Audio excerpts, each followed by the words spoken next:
इस वीडियो को शुरू करने से पहले मैं एक डिस्क्लेमर दे देना चाहता हूं। अगर आप लोगों को मेरी बातों को एक्चुअल में समझना है, जो मैं समझाना चाह रहा हूं, तो आप लोगों को एक अनबायस्ड माइंडसेट के साथ इस वीडियो को देखना होगा। पहले से दिमाग में कुछ बैठा के मत रखना। आप लेफ्ट विंग को सपोर्ट करते हो या राइट विंग को, पॉलिटिकल हो या ए पॉलिटिकल, मुझे राइट विंग का सपोर्टर समझते हो या लेफ्ट विंग का सपोर्टर, सब कुछ साइड हटा दो। बस मेरी बातों को ध्यान से सुनो और जो मैं समझाना चाह रहा हूं उसे शांत दिमाग से समझने की कोशिश करो। हमारे देश के प्राइम मिनिस्टर श्री नरेंद्र मोदी अदानी और अंबानी की बहुत हेल्प करते हैं। दोनों को मोदी सरकार की तरफ से बहुत फाइनेंशियल फेवर्स दिए जाते हैं, बहुत स्पेशल ट्रीटमेंट मिलती है। अब वो फेवर्स क्या होते हैं मैं इनकी डिटेल्स में नहीं जाने वाला, तुम गूगल कर लेना। अब इन स्पेशल ट्रीटमेंट और फेवर्स को लेफ्ट विंग वाले बहुत जोरों शोरों से हाईलाइट करते हैं, फिर चाहे वो लेफ्ट विंग के पॉलिटिशियंस हो या लेफ्ट विंग के सपोर्टर्स। बहुत सारी बातें बोली जाती है, बहुत टॉन्ट मारे जाते हैं। भाई मोदी देश बेच रहा है, एक दिन इंडिया का नाम अंबानी लैंड रख दिया जाएगा, अदानी एक दिन सब कुछ खरीद लेगा। अब मजाक को साइड हटा दें तो ये जो फाइनेंशियल फेवर्स मिलते हैं अदानी और अंबानी को, इनसे तो मैं भी डिनाई नहीं करूंगा कि भाई ऐसा कुछ नहीं होता। मैं भी एक्सेप्ट करता हूं कि भाई इन्हें फाइनेंशियल फेवर्स दिए जाते हैं, इन्हें स्पेशल ट्रीटमेंट मिलती है। सवाल ये नहीं आता कि इन्हें फेवर्स दिए जाते हैं या नहीं, सवाल ये आता है कि इन्हें फेवर्स क्यों दिए जाते हैं।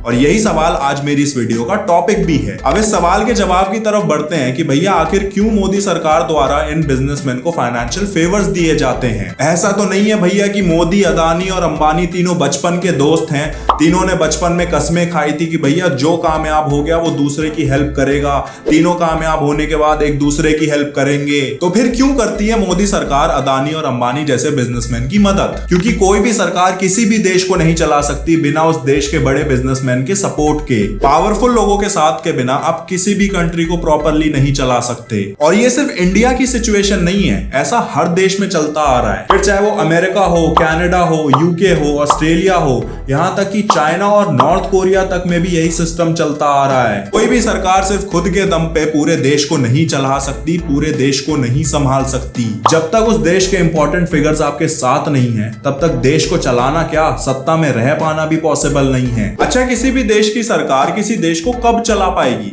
जब वो पावर में आएगी। और कोई भी पार्टी पावर में कैसे आती है? इलेक्शन जीत के। और इलेक्शन जीतने के लिए सबसे जरूरी क्या होता है? पैसा। और किसी भी समाज में सबसे ज्यादा पैसा किसके पास होता है?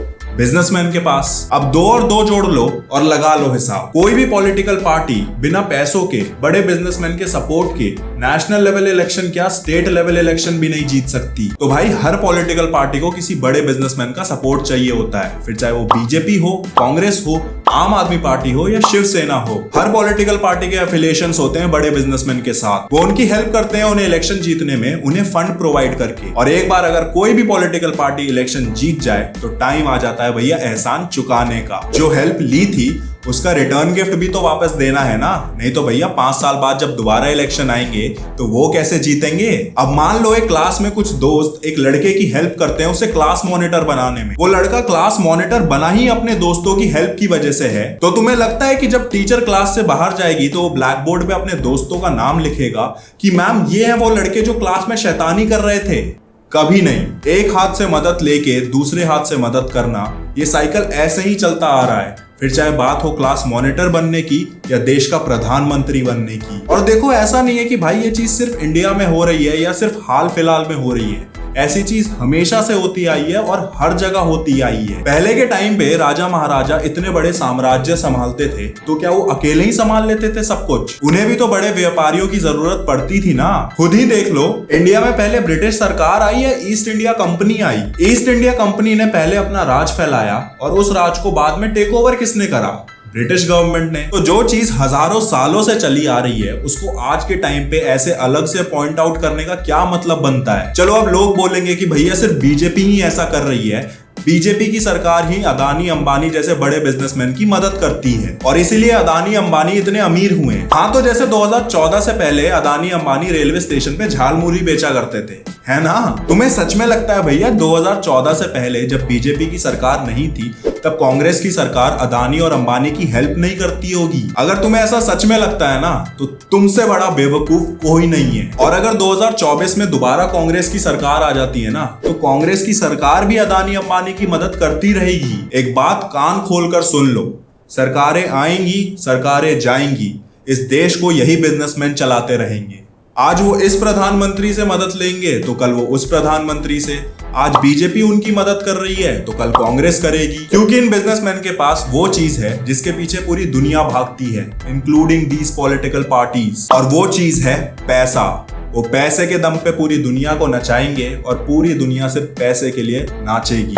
यही है दुनिया का कड़वा सच। अब इसमें बुरा मानने वाली बात नहीं है, ऐसा सिर्फ इंडिया में नहीं होता, ऐसा हर जगह होता है। चलो दुनिया की सबसे पावरफुल कंट्री का ही एग्जांपल उठा के देख लो। तुम्हें क्या लगता है अमेरिका की सरकारों पे वहां की बड़ी कंपनीज का इन्फ्लुएंस नहीं होता होगा? क्या वो कंपनी सरकारों को इन्फ्लुएंस नहीं करते होंगे उनके फेवर में डिसीजंस लेने के लिए? एप्पल, माइक्रोसॉफ्ट और गूगल जैसी कंपनीज ऐसे ही इतनी बड़ी बन गई। तुम्हें क्या लगता है इनके देशों में इंटरनल पॉलिटिक्स नहीं चलती होगी? सब कुछ होता है भैया, सिर्फ आम जनता को पता नहीं चलता। जैसे कोई भी पॉलिटिकल पार्टी बिना बड़ी कंपनीज के सपोर्ट के सत्ता में नहीं आ सकती, उसी तरीके से पॉलिटिकल पार्टी के सपोर्ट के बिना कोई भी कंपनी इतनी बड़ी नहीं बन सकती। एक दूसरे की समय समय पर हेल्प चलती रहती है, फिर चाहे वो हेल्प इंडिया में हो रही हो या अमेरिका में। इस वीडियो को कंक्लूड करने के लिए बस मैं इतना बोलूंगा कि भैया लोग इस सिचुएशन में जितना ओवर रिएक्ट कर रहे हैं ना, उतना एक्चुअल में ओवर रिएक्ट करने की जरूरत नहीं है। क्या कर लोगे इतना हो हल्ला करके? तुम्हें लगता है तुम्हारी हाथ में कोई पावर है कि तुम ही हो अगले महात्मा गांधी की एक आंदोलन करोगे और ये सरकारें और बड़ी कंपनीज सुधर जाएंगी और अच्छे बच्चों की तरह सॉरी बोल के ये गलत काम करना बंद कर देंगी? जो चीज इतने सदियों से नहीं रुकी, तुम्हें क्या लगता है वो सिर्फ तुम्हारे एक इंस्टाग्राम और फेसबुक के हैशटैग चला देने से रुक जाएगी? एक प्रैक्टिकल और सेंसिबल इंसान वही होता है जो रियलिटी को एक्सेप्ट करता है और आगे बढ़ता है। जिस चीज में तुम्हारा कोई कंट्रोल नहीं है उसमें तुम क्या चेंज ला दोगे? सरकार बदल दोगे, पार्टियों के नाम बदल जाएंगे, नेताओं के चेहरे बदल जाएंगे, पर काम तो वही चलता रहेगा ना। तुम कुछ करके भी कुछ नहीं कर रहे, इसीलिए सबसे बेस्ट है खाओ पियो और मौज करो। बीजेपी हो या कांग्रेस, ये सब एक ही थाली के चट्टे बट्टे हैं। समझो इस बात को, और समझ गए होगे और वीडियो पसंद आई होगी तो इस वीडियो को लाइक करो, चैनल को सब्सक्राइब करो। मिलते हैं अगले वीडियो में। Thank you.